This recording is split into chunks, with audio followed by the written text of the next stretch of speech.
also at the same time that the Filipino revolutionaries were trying to come up with the Malolos Constitution.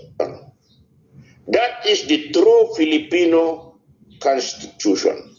But unknowing to the revolutionaries of the Philippines, the Americans decepted us by coming up. Wala tayong pakialam dun sa Treaty of Paris. Hindi tayo nasama sa Treaty of Paris. So, we were short-circuited.